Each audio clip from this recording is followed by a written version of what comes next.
Hello and welcome back to another episode. I feel like I'm a newscaster with that opening. Welcome back.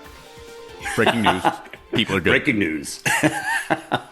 This is a podcast about people being good. That's true. And you just don't see them covered on the TV very much, but people are always doing amazing things for other people. Most of them, by the way, not caught on camera. So you don't even know like how many people are being kind to each other. And that's why we try to bring you this podcast. And if you like it, you can subscribe or suggest it to your friends and give them a little balance in 2022. That's right. Let's spread the word. Kevin and I are doing our best to light the fuse. You guys pass it around. Pass the bomb around. Bad analogy. Yes, it was. Any requests? Yes, Fred Schneider. Okay. I think we've done this before, but I assume you've worked on it since then. It's an intro. The show's about to begin, bro. Say hello to the happy, goodbye to the blues. Kevin and Mike, they're here to give you great news. Very nice. That's beautiful. Thank you. My first story is you who are under 1,000. Fred Schneider from the B-52. So the guy who sings Love Shack, and you're like, how is that a real thing? Yeah, that's a Rock Lobster. Betty White. I don't know anyone that didn't like her or didn't you know respect her or whatever. Yes, I agree. She was universally loved. But do you know, like, when I say, Kevin, she was scorching hot, like she was scorching hot. I did not know her then. No one did. She's been old as fuck my whole life. Right, that's my When I found out she died at 100, I was like, well, wasn't she 100 like in the 80s? She died at 99, unfortunately. In like the 30s and 40s, she was like whoa hot. And how is that supposed to help the story? Because everything, when it comes to females, how does that move this forward? Being hot is the most important thing. Okay. And Betty White was. Okay, so that's our producer Courtney is. He made a face like I'm gonna. If I was anywhere near him, I would hurt him. Yes, of course. Ultimate eye roll. Yes. Listen, the entire audience is doing the exact same thing. Betty White described herself as a zoo nut. She was crazy about animals, and for a long time, she helped raise money for animal shelters. Mm-hmm. And there was a viral fundraising effort to help her cause. And basically on January 17th, which would have been her 100th birthday, she died on the last day of last year. There were people that were encouraging donations to shelters and rescue operations. And they said that there's a hashtag Betty White challenge. And there was fundraising on the platform of Instagram and Facebook, Meta, if you want to call it that. And almost $900,000 was raised by 26,000 people. $900,000? Yes. Oh my goodness. On Friday, when the word got out that this was happening, when everybody's, you know how these challenges can sort of be nowhere and then they just take over the world. Right. On Friday, according to Meta, more than 390,000 people have donated, and they have raised $12.7 million. Oh, how about that?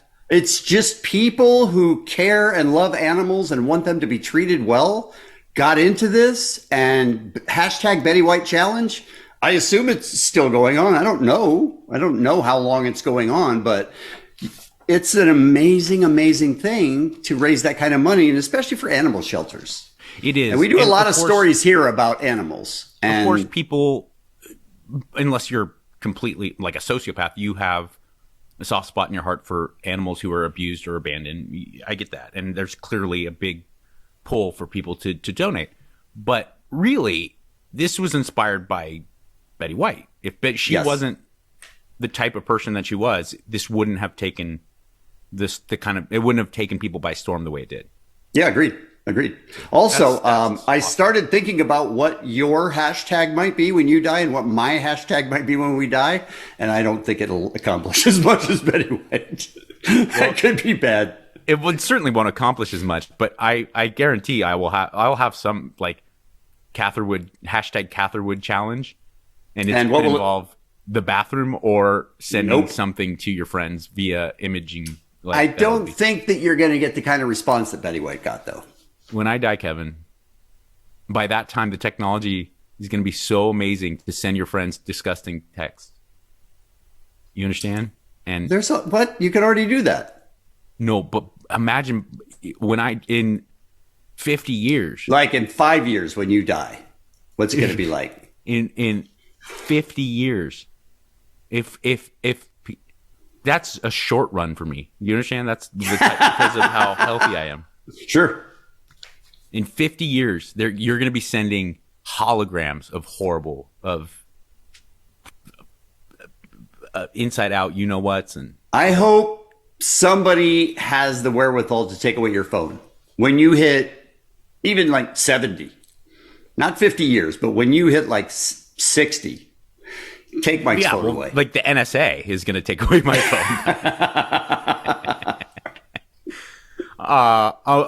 Rest in peace, Betty White. That's a beautiful story about a really, truly beautiful soul. And I think when celebrities die far too often, people aggrandize how amazing and great they were. But Betty White, much like our friend Bob Saget, who recently passed, was one of those people that was just such a positive force on this earth. And to everyone they met. Next story, crazy story. There was recently, right at the end of 2021, there was flooding in Brazil. Okay, right, and especially outside, Rio, Sao Paulo, places like that, Brasilia. The infrastructure in Brazil oftentimes is really not good. It's incredibly poor. Natural incredibly poor country. Yeah, things go really poorly. And that's what happened here, okay? So there's this flood, and this fisherman, he's just a guy, like in a self-oared, self-propelled boat. That's how he makes his living, finding fresh fish and taking it to the marketplace. He realizes, well, I have a boat and arms to oar myself with. I should put this to good use. And he went out. This guy's name is Jean, and he and his brother spent Christmas Eve saving 121 families in their boat that sits like 4 people. I'm sorry, you said 121 and the boat seats 4. They spent 37 straight unbroken hours. Wow. Rowing around this area of Itubuna, Bahia, saving 121 families and bringing them to safety. Wow, that's unbelievable. Yeah, agreed. That's craziness. Right there. Great news, man. Just this last Christmas Eve. Wow. It's hard for us to stay up for 37 hours. And these guys were literally in a boat rowing people to safety. Without meth, it's so hard. I mean, you didn't mention that in the story, but it is hard. So easy. We've often talked about what type of teenagers we were. Yeah. And I don't really want anyone to know everything that I did as a teenager because I was a dick. I was really a dick. Yeah. Not as much as Mike, but I didn't run over a bum. You know what I mean? Like that didn't happen. First off, I wasn't a teenager when that happened. Secondly, okay. Second off, that happened. It allegedly, yeah. There is a 16-year-old in a high school student whose name is Maddie Barber. And she was in the Kendall County Junior Livestock Show. Now, I didn't know that you could win this kind of dough in a livestock show. But now that you live in Austin, Mike, you need to start raising pigs and cows and whatever else they show at these livestock shows. Absolutely. Because this girl, Maddie, won $30,000. Oh, my God. Now, what do you do with $30,000 if you are 16? Hookers. At 16? Yeah. 17 drugs, but no question. 17 and beyond. It was not even open for debate. But all right, so 15, let me 16, tell you, it's hookers, yeah. Let me tell you another part of the story, though. Okay.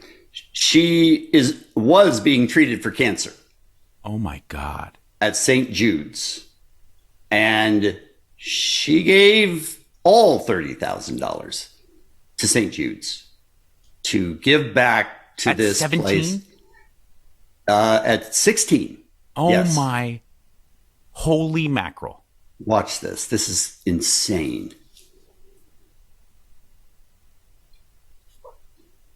Bernie champion high school junior Maddie Barber earned more than $30,000 at the Kendall County Junior Livestock Show last week. Well, instead of buying a new car or setting it aside for college, Maddie decided to donate it all to St. Jude Children's Research Hospital. You see, the teen was treated for brain cancer at the hospital from 2017 to 2018. Maddie said she received a lot of support during her time at St. Jude, and she wanted to give back. Everyone there was super nice, and it was a hard time, especially for my parents, but they got lots of support, and as so did I. We want people to know how great of a kid Maddie is. Yeah. This awesome thing that she's done. I mean, this isn't a typical thing that a 16-year-old will do. No, agreed. As we just discussed, what we would have done with $30,000 as a 16-year-old. Well, and couple that with surviving brain cancer at that young of an age, you would very justifiably feel like I deserve this money. I deserve to pamper myself, you know? Because the brain cancer was unfair. And so maybe she gets some pampering money or whatever. No, she gave it all to St. Jude's. How about that? That is crazy good. I really commend her. I mean, that's a middle of her teen years human that it inspires me greatly as a grown man. Agreed. That's amazing. All right, next story again, Kevin. I got a good collection, I think. This is crazy. Okay. So there's this lady. Her name is Nadia Nadim. She fled Afghanistan at 11. Okay. So at 11 years old, you can, unless she was incredibly daring at that age, was uneducated because she, in Afghanistan, especially at that time, was not allowed to read and educate herself. So at 11 years old, she's fleeing Afghanistan just to get out because it was so dangerous. Her father was killed by the Taliban. Wow. And she's like, if I have any opportunity to get out of here, I gotta. And she did. In the past 16 years since fleeing Afghanistan, again, as an uneducated person, she has scored 200 goals for the Denmark national team as a footballer. Mm-hmm. She speaks 9 languages. All right, here we go. Juggling her practice schedule while going to med school. This week, she became a certified doctor. She is an MD, a national team member for the country of Denmark, who is their leading goal scorer, and she speaks 9 languages. Boom! That's what I'm talking about. Wow. That is incredible. Yep.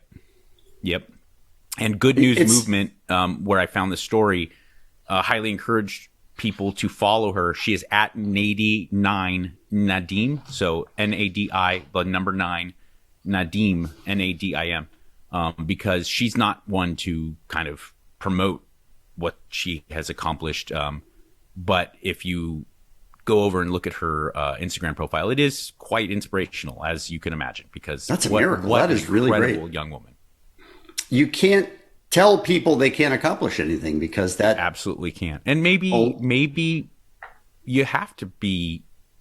You, at that young of an age, she was exposed to such insane adversity. Maybe that just created something inside her to be this kind of beyond human person. I mean, I always like to look at these stories, like these exceptional achievements, and I say to myself, it's like, why watch Marvel movies and stuff when she's that's a super person. That's a super hero. Agreed. You know? That's reality right there. That's amazing. That is a great story. We do a lot of animal stories here on Great News because they make you happy. Animals make you happy. And in this particular video, they're turkeys. And they're just, the whole thing is they're just chasing a dude on a bike. That's what's happening. We may have to watch it more than once because it's great. It. What? You've experienced being chased? Let's finish this story. Okay. And I will tell you about how I was chased down. Yes, please. I thought I was going to die by Mexican chickens, pushing my daughter in a stroller. All right, watch this first. This is just a guy trying to get on his bike in San Luis Obispo, and turkeys saying F you. And it's great. Turkeys harassing and chasing a bicyclist just minding his own business. Yeah. The man tries to get on his bike outside the campus of Cal Poly San Luis Obispo. He's running. They take a shortcut behind the car. Caption reading, only at Poly. This video has been viewed nearly an attack. Respect the turkey. Respect the turkey. Hell yeah. San Luis Obispo of all places too. Like, you would think this is like, well, in Colombia. No. This is slow. I understand it's like Central Coast is an agricultural place, but still, that's like a city with pretty high population.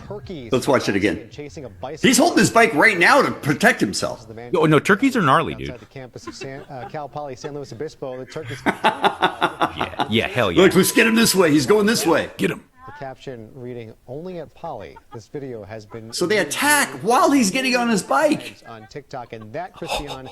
I couldn't love that more. First of all... Oh, by the way, the joke that was... I'm relatively sure it's Ben Franklin. The joke that... Hold up. The joke that the anchor made was, I'm sure that's payback for Thanksgiving. I just wanted to point that out. Fuck you. All right, sorry, go ahead. Okay. Ben Franklin, I'm almost sure, I'm not positive, but I'm almost sure it was Ben Franklin, one of the founding members of this country. Right. Was furious that they decided to use the bald eagle as the national bird because he's like, that's a pussy. It's a dumb pussy bird. And that it should be the turkey is tough as shit. Oh, because it's a badass. They're super badass. And everyone kind of looks at turkeys because we eat them and they're kind of, but they're crazy smart for most birds. And they're super gnarly. Like, they do not fool around. They will totally fight you, and they will oftentimes win. And they kill like small furry animals. They are gnarly. I'm in Mexico. You have to, just before you get to, you have to think, like, what is it that turned those turkeys on that bicyclist? There had to be other people around, but they were like, they just thought, like, hey, I think it was gang like jail gang mentality. He's by himself. There's three of us. We can take him. Vulnerable. All right, you're in Mexico. So any story that starts like that is great. Probably like maybe a year old, and my wife and I are on vacation in Mexico. I'm taking her for a walk in the stroller because she won't fall asleep after the travel and like different time zones. She's crazy crabby and won't. So I said to my wife, I was like, "Well, just go relax, and I'll take her for a walk, and she'll fall asleep in the stroller." I'm walking, and I'm just frankly getting lost because I just keep going, and finally she does fall asleep. And I realize, I'm like, hey, I'm in this beautiful area. Let's not get too crazy. There's nothing to complain about. I'll go enjoy this beautiful scenic route. So I kind of go off the beaten path some more, and I have this sleeping little girl in my stroller as I walk, and I see maybe like 6 turkeys in about 50 feet in front of me. I'm like, hey, turkeys. Did you turn around instantly? No, I was like, oh, look at the cool turkeys. I was like, hey, turkeys. It was fun. It was exciting, You thought it would be a mutual admiration thing where they go, look at how cute that kid is. They didn't hesitate. They saw me when I made noise and then sprinted at me. Okay? So I'm like... Did you say 50? No. Like, I was like 50 feet away, but it was only gotcha. it was like 6 to 10, maybe, like 6 like to 10. 7 turkeys. All right. And I'm thinking to myself, I was like, well, listen, okay, yeah, they're mean and stuff, but they're 25 pounds apiece and they don't have hands.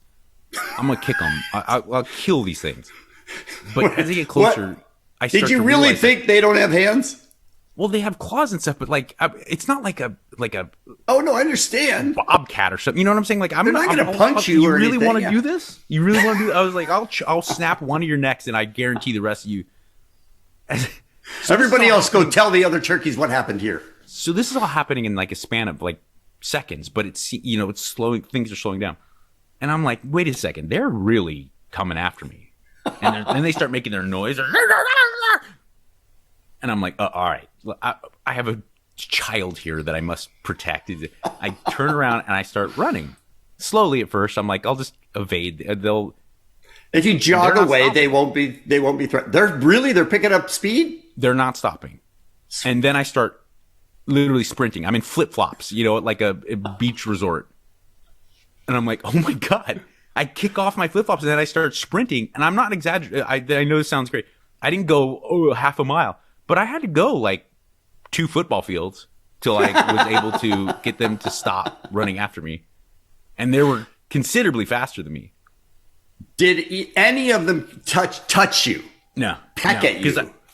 Because I would sprint as best I could, and then I turn around to see, and they'd be 3 yards behind me, and I'd make a cut like Walter Payton style, and then I'd go down, and then I went. So then I did like horror movie stuff, and I like went into the jungle, like towards the trees and stuff, and I was like trying to like lose them, like The Shining in the maze, Right.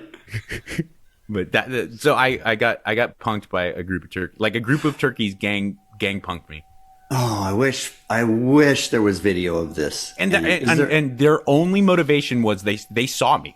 They saw me and they're like, this guy, fuck Let's you, rough you're him dead. up. Yeah, you're dead. I love that so much. It's my turn. Sorry. Let's see here. Oh yeah. Okay. So this guy has a blind grandmother. Okay.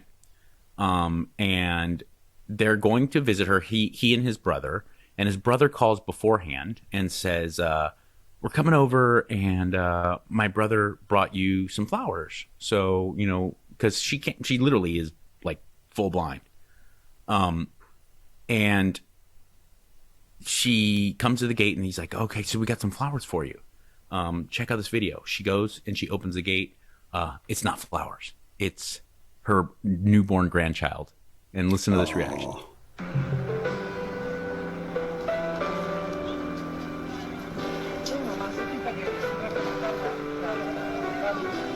She opened the gate.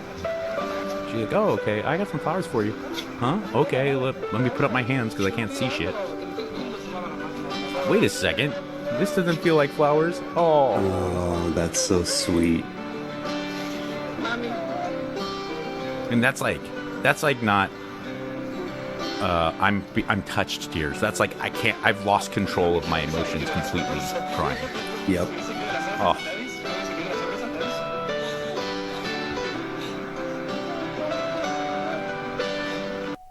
So sweet, man. That is so sweet. They cut the video just before she said, "Where are my damn flowers?" Yeah, she's like, but wait, you promised me flowers.